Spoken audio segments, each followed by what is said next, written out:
Goddamn, our intro makes me feel like something heroic is about to go down, like we're in some doom and gloom, like something crazy about to happen. I get excited with that intro, like yeah, puff out my chest, let's do it. The Comic Crusaders are I here. always think Always of war games. I always think of war games when I see that. always use the black background. There you go. Well, this is the Buse Crave.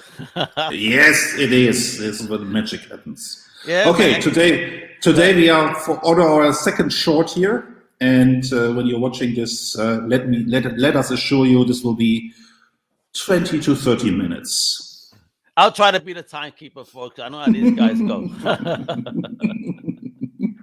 All right. And this topic was chosen by our man Dave, who wants to talk about something.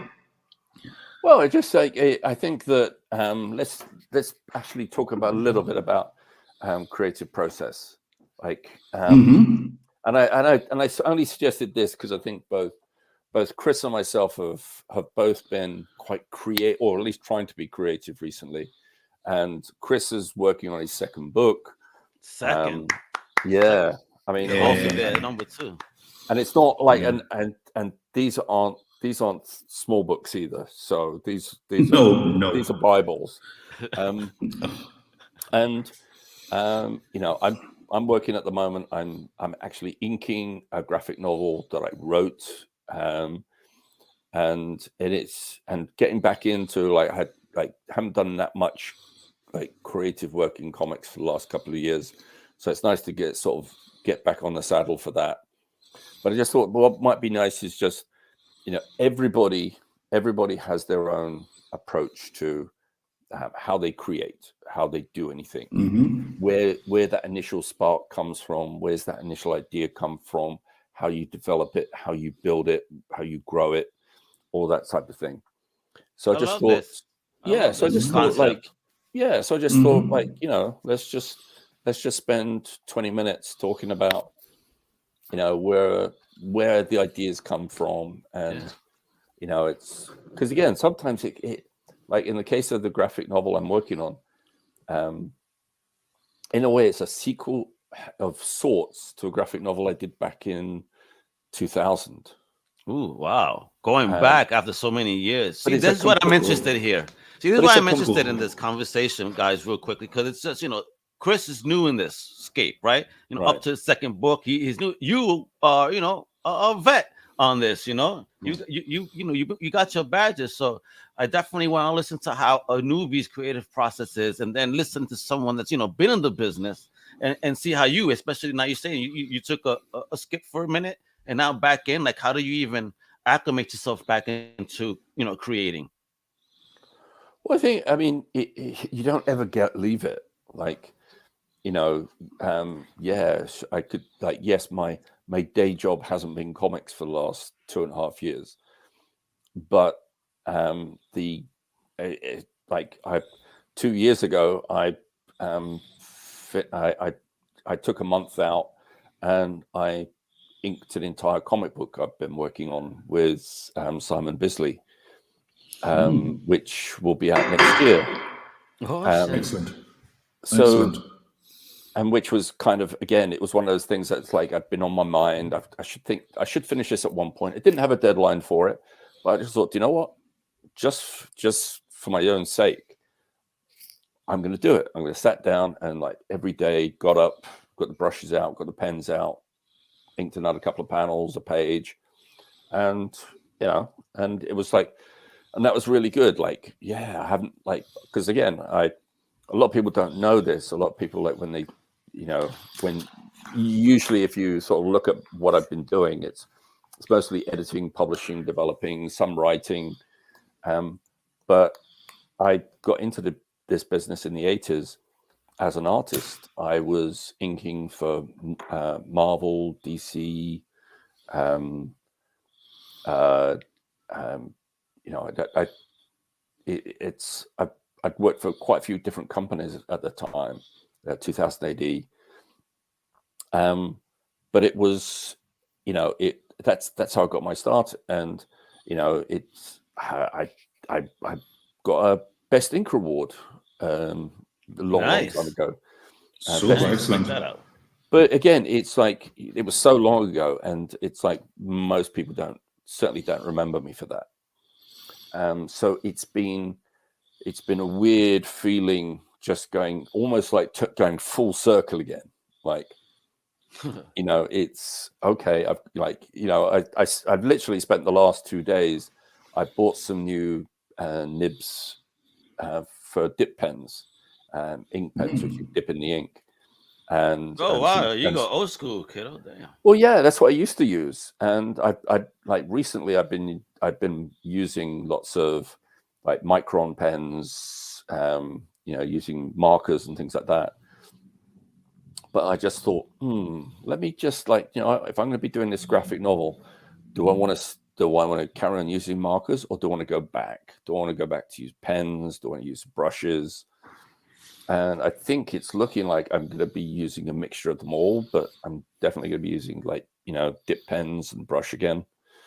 Nice.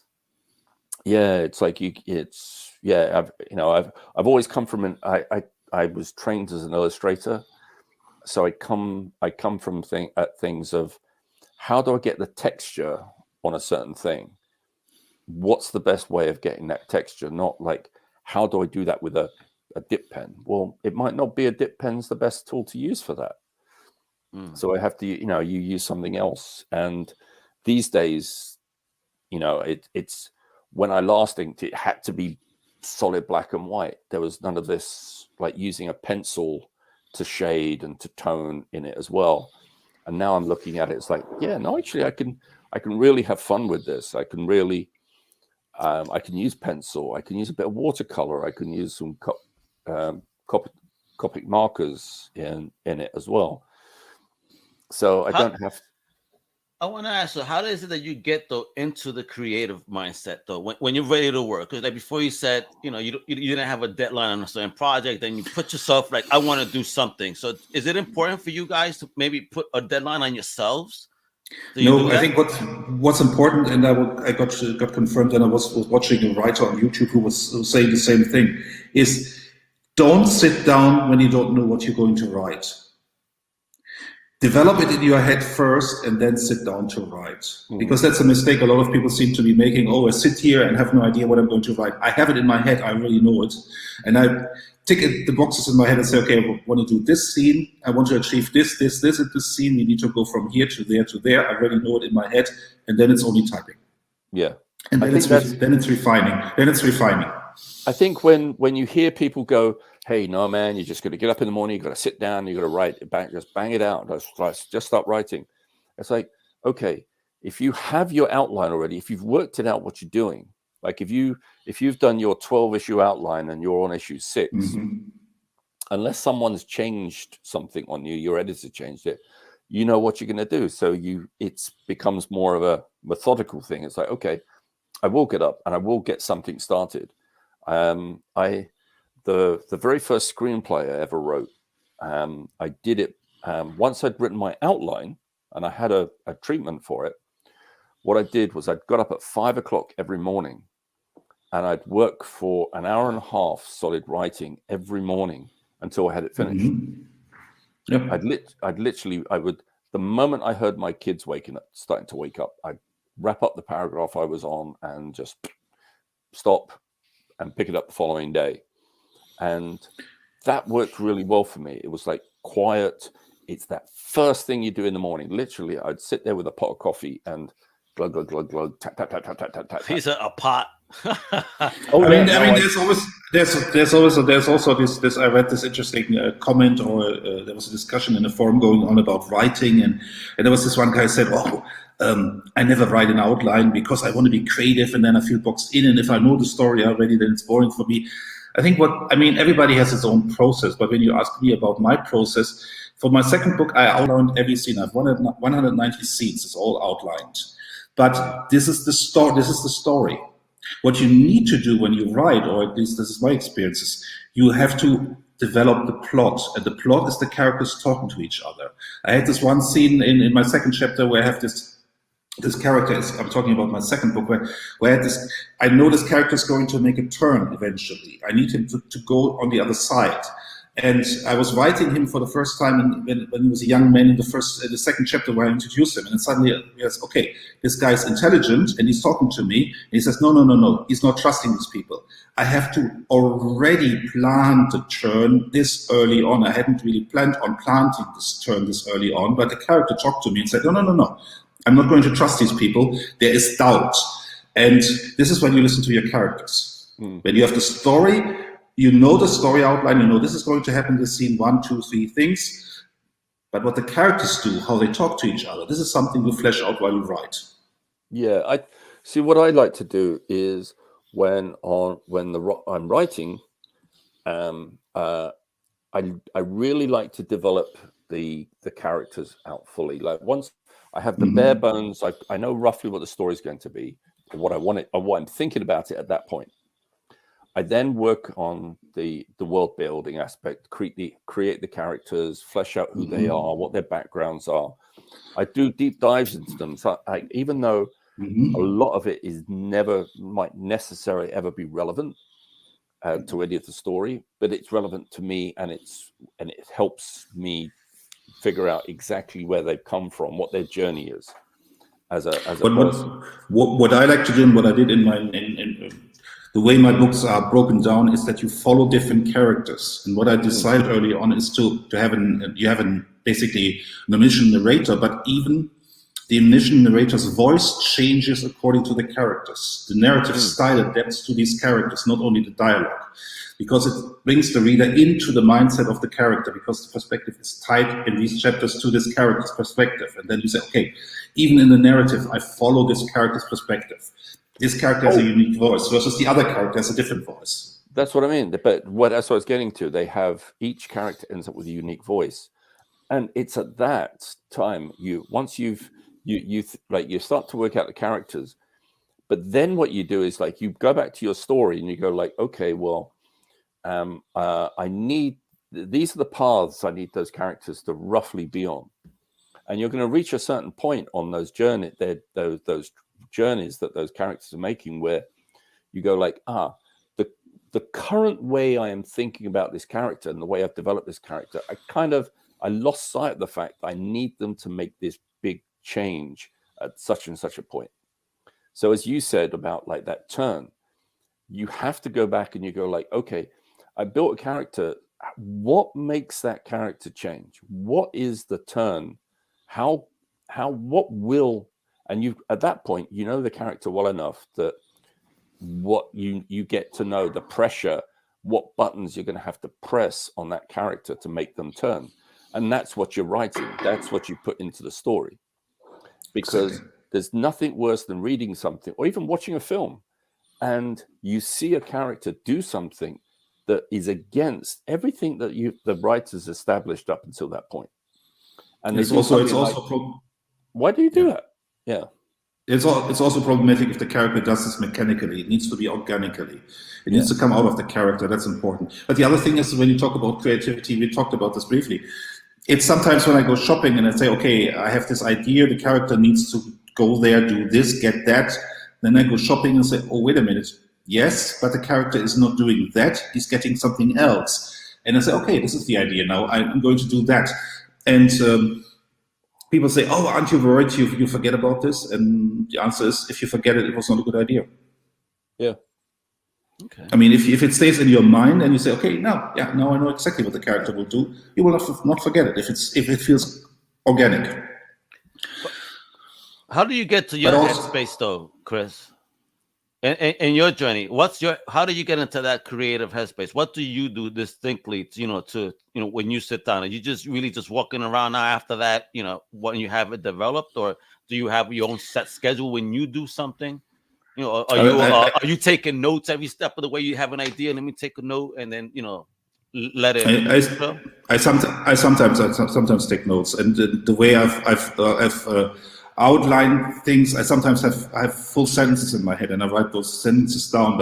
And sometimes the way I wrote the first book was basically I knew how a scene would play out in chapter 32, and I already knew the dialogue. So I wrote down the dialogue for chapter 32 before I even wrote the chapter. I knew, okay, this is going to happen. I know the dialogue already. I write this down now.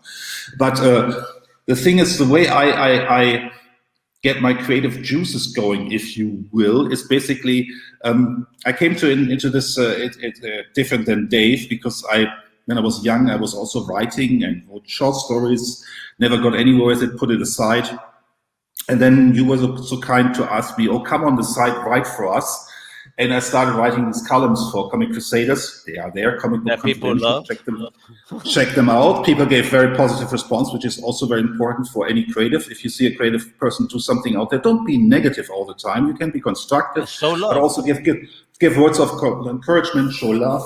And then the people will say, okay, thank you for the feedback. I will change something and then make it better and go on with that. Don't be so negative all the time. And I said, okay, what I always wanted to do was, or what I saw in my columns of how they developed was to have this things that normally do not go together, but if they went together. And what if Martin Goodman did go on the Zeppelin and died? And how would that have changed Marvel? I mean, I look at the world and say, okay, what if this one turn is a little bit different? I give you an example, and I'm going to release the synopsis for, I mean, spoiler-free synopsis for the book very soon, but for the first book. But I developed most of these characters 30 years ago. Okay. And that they endured 30 years, and I could go back and say, okay, the opening for the first chapter, Dave read that.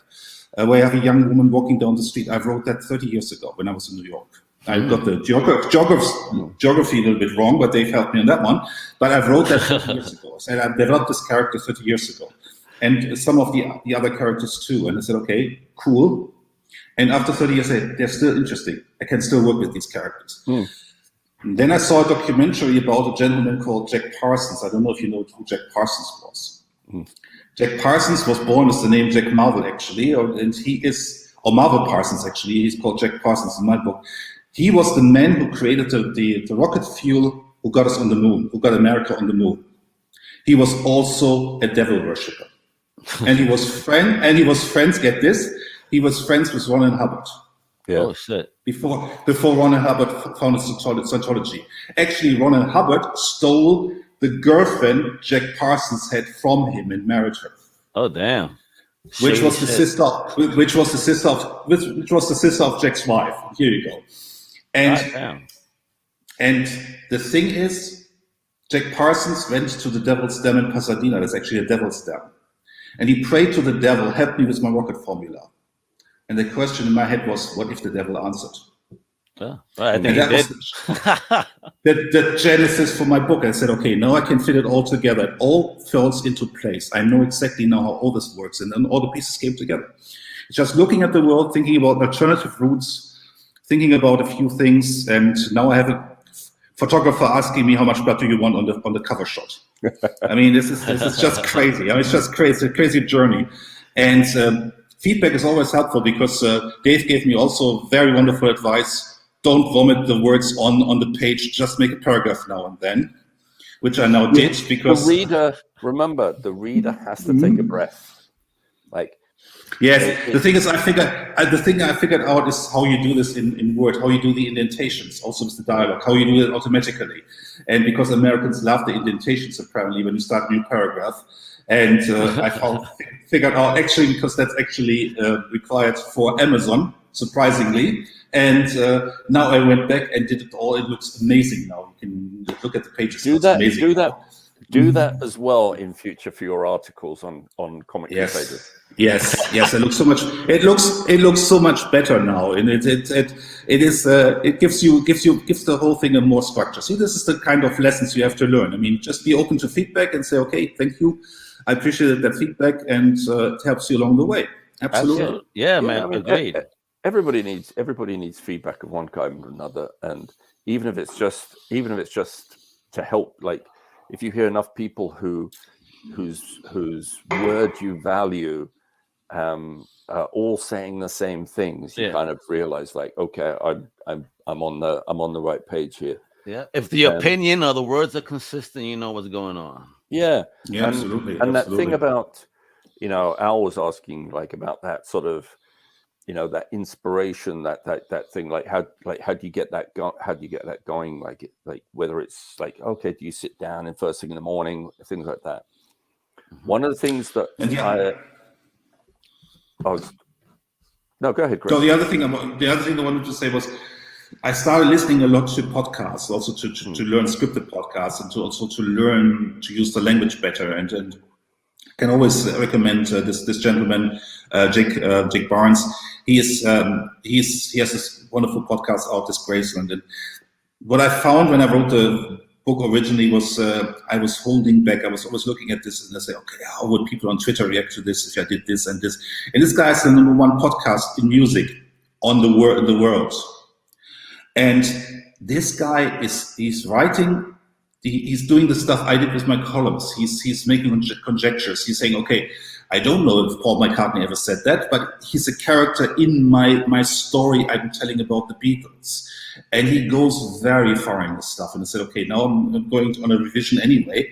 I added a few things to my book and made it harder because I was holding myself back. I said, no, it can be a little bit harder at the edges. We were talking about Friday the 13th. There's a difference between, if you look at Halloween with no blood and Friday the 13th with all the blood, there's a middle ground. And I moved my book a little bit more towards the middle ground versus this was more in the Halloween realm in the original. So it got a little bit harder in the last revision. But you just add 1 or 2 sentences and you say, okay, now leave it at that, but this is enough to get the reader's imagination going. Okay. Yeah. All right. All I was going to say was that it's when you're actually, most writers write from home. They don't have the luxury of second or third homes that they can go and work in. Oh, you don't, Dave? You know? No, unfortunately not. You're not in the west wing of your mansion right now? No, I'm in the east wing. But see, one of the things I've always done that I thought is great motivation is, and what I used to do, I don't do it so much now, but I used to do it a lot, which worked really well for me, was Brennan. I would... Jack Brennan, I got the name wrong. Sorry, it's Jack Brennan. Check out his podcast, Just Graceland. Not Jack Barnes, Jake Brennan. Get that guy's podcast in your feed. But what I would do is I would literally, you get up in the morning, you do everything else you normally do, you shower, you brush your teeth, you get dressed, etc. We hope you shower. Oh, but what you do? Europeans, we only show once a day. Yeah.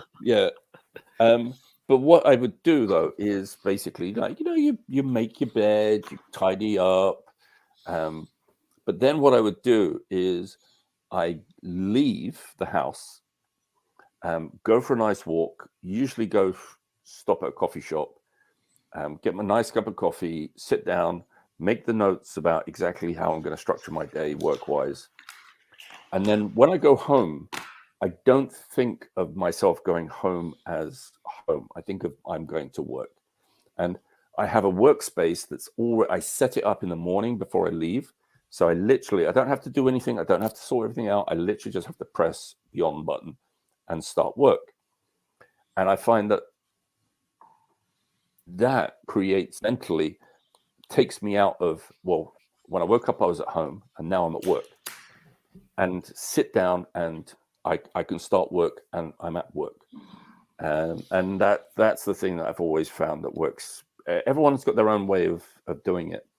But that mentally has always been something that's helped me, because otherwise you get into that thing of, it's like you're in your house. You're in your house. If you're in your dressing gown all day long, it's like you look over, you look at you look at the keyboard, you look at your computer, and then you go like, maybe I'll just have one more cup of coffee.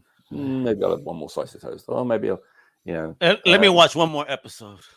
Exactly, because you're at home. Yeah. Whereas, it's just separate yourself off. And again, I was really struck by that. Like, it's funny.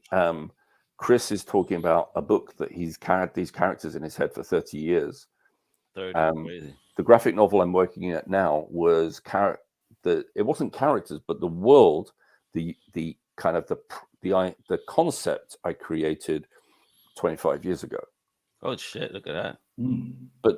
But I've completely. It's old enough to be paying your rent. Come on now. Almost, yeah. It's living living rent free in his head. Come on now. I thought it was about time I kicked it out. But it's it's like at the time when it comes close to today, and I can tell you what it is. I'll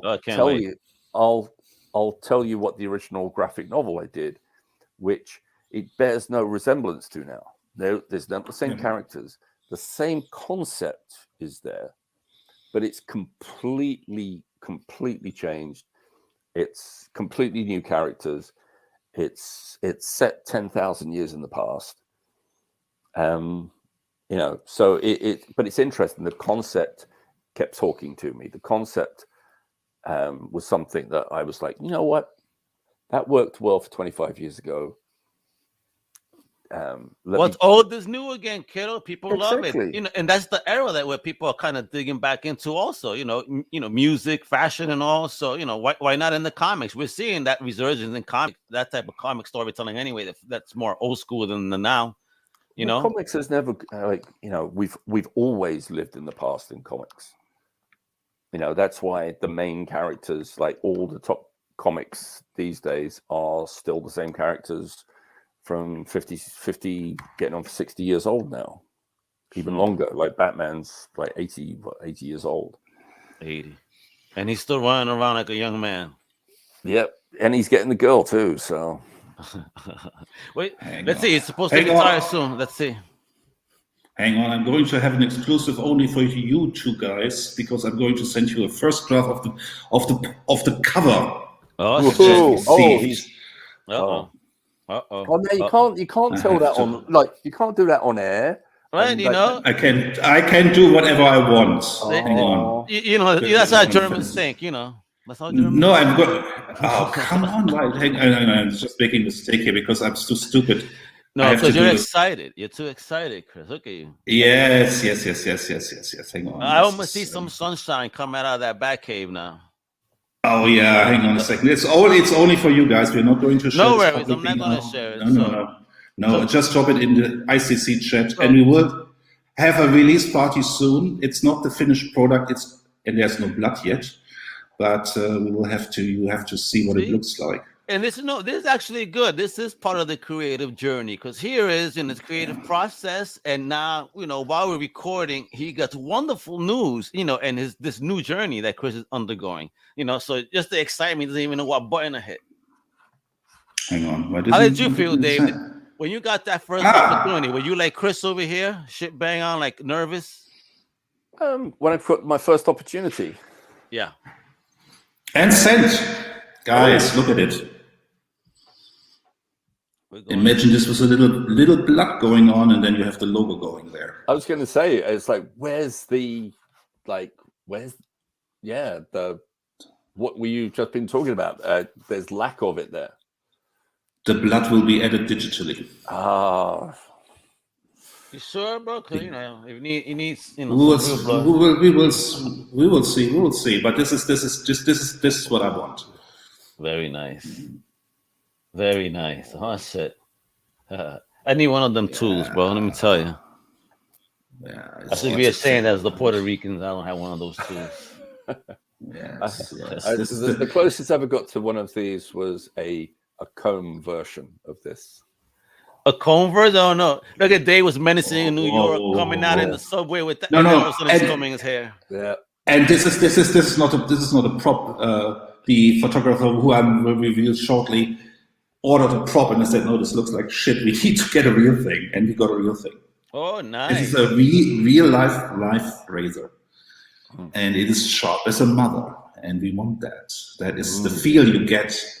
And I told him, listen to this music when you do the photo shoot. This is also when I write. This is the other thing. I listen to specific music, and I get inspiration from specific music. Say, okay, I want to write this scene. I need a little bit of music in my head. Put on my headphones, isolate myself from the world, listen to that, and say, get inspiration, get the energy from those songs. There you go. Okay, guys, we're running in on the half-hour mark, so go ahead, David, with your closing statements.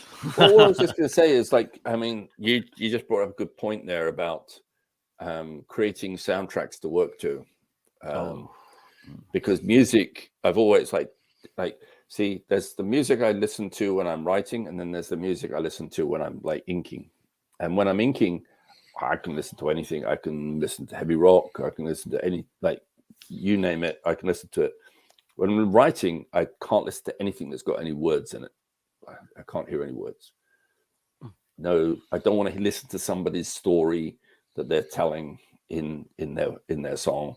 So straight instrumental you go to, symphony and shit. Yep. And Awesome. that's why it's like, classical music and soundtracks, and particularly like if you, even down to subject matter, if I think that there's like, this is kind of like that, so I'm going to get those soundtracks together and play those, just to keep me in that frame of mind for it.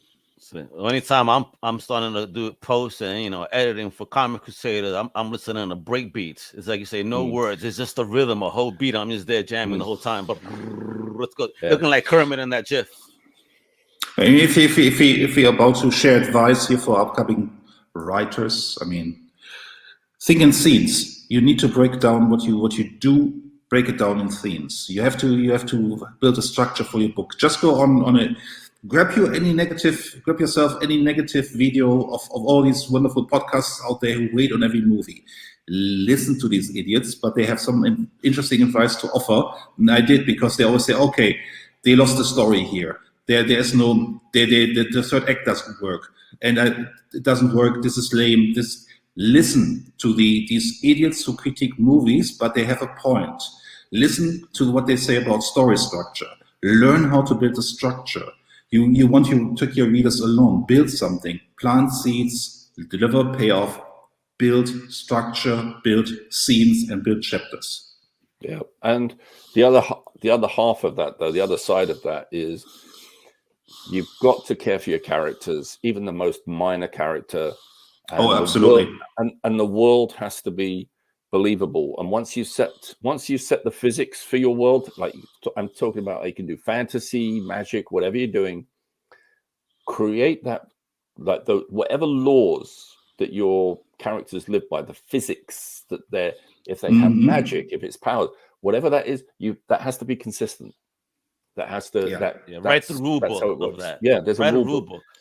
And so if that's how, if your world runs on magic, then it has to feel like it runs on magic, and the characters have to operate and think as though their world runs on magic. Absolutely. But really, like, it's even down to the most minor character.